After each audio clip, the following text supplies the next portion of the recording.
नमस्कार बच्चों, हम रहीम जी द्वारा रचित नीति के दोहे पढ़ रहे थे। ये नीति के दोहे उनके द्वारा रचित काव्य ग्रंथ दोहावली से उद्धृत हैं। तो हमारे पाठ्यक्रम में उनके 19 दोहे शामिल किए गए हैं। तो 19 में से हम 17 दोहों का अध्ययन कर चुके हैं। अब 18 और 19 नंबर के अंतिम 2 दोहे बचे हैं, जिनका अध्ययन हम आज करेंगे।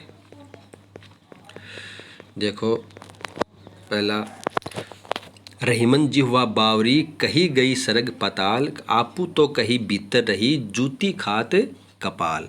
इसमें जो कठिन शब्द है उनका ले लो। जिह्वा शब्द का अर्थ है जीभ।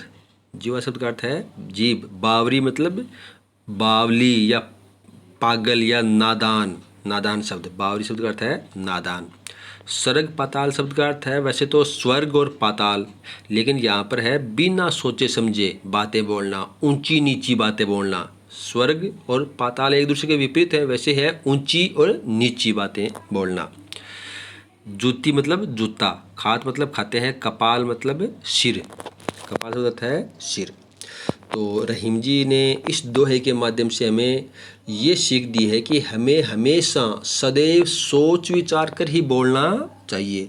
सोच समझ करके ही वाणी को अपने मुंह से निकालना चाहिए, वरना हमें अपमानित होना पड़ सकता है, अपमान का सामना करना पड़ सकता है। तो देखो क्या अर्थ है इसका।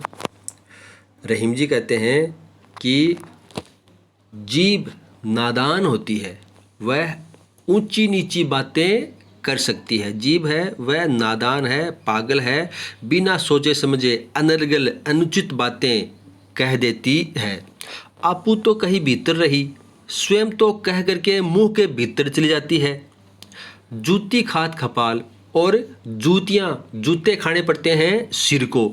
यथार्थ मनुष्य को अपमानित होना पड़ता है।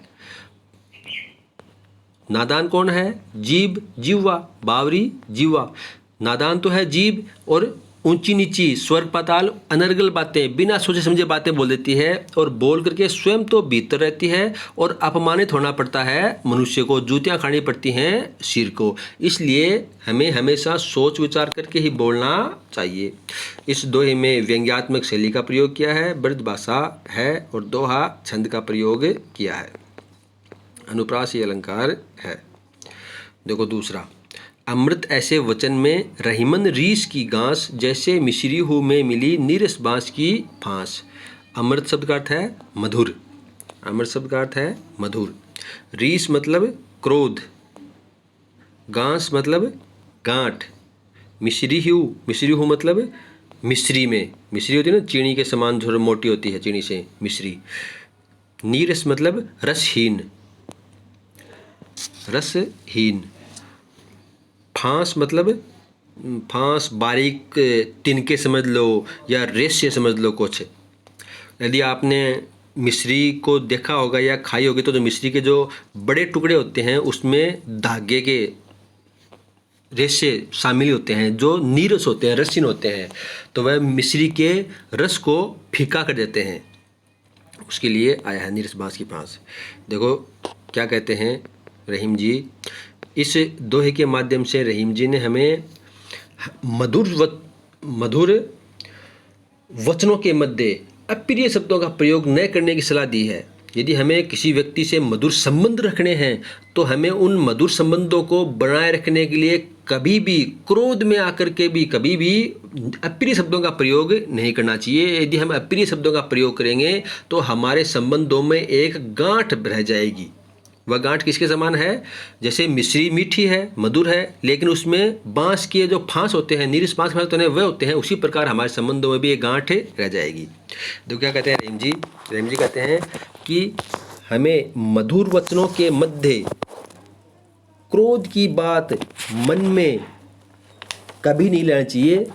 हमें मधुर वचनों के मध्य क्रोध की बात मन को हमेशा सदैव खटकती है। कैसे खटकती है? उसी से कर दे, जैसे मिश्री में पड़ी हुई बाँस की फांस नीरस होती है, गले में अटक जाती है, उसी प्रकार हमें मधुर वचनों के मध्य क्रोध की बात मन में नहीं लानी चाहिए। अतएव क्रोध के वचन कभी भी नहीं बोलने चाहिए। ये हमारे संबंधों को बिगाड़ने वाले होते हैं। हमेशा हमें मधुर वचन ही बोलने चाहिए, कभी भी अप्रिय शब्दों का प्रयोग नहीं करना चाहिए। तो इसमें अनुप्रास अलंकार का प्रयोग किया गया है, उदाहरण अलंकार है, ब्रजभाषा है, दोहा छंद है। तो इसका आप सरलार्थ के रूप में ये कर लेना। आज आपका ये अध्याय नंबर 3 पूरा हुआ है। 3 अध्याय का अध्ययन हमने कर लिया है। अब कल इसमें से जितने भी दोहे 19 दोहे हैं, तो 19 दोहे में से मैं कल आपको एक दोहे की व्याख्या करवाऊंगा। तो आपको मैं सही फिक्स 12 बजे आपको बता दिया जाएगा कि आपका कौन सी नंबर की व्याख्या करनी है, कौन से दोहे की व्याख्या करनी है। तो कल इस अध्याय में से आपका व्याख्या का टेस्ट होगा 12 बजे। कल आपको फिर से सूचित कर दिया जाएगा इस विषय में। धन्यवाद।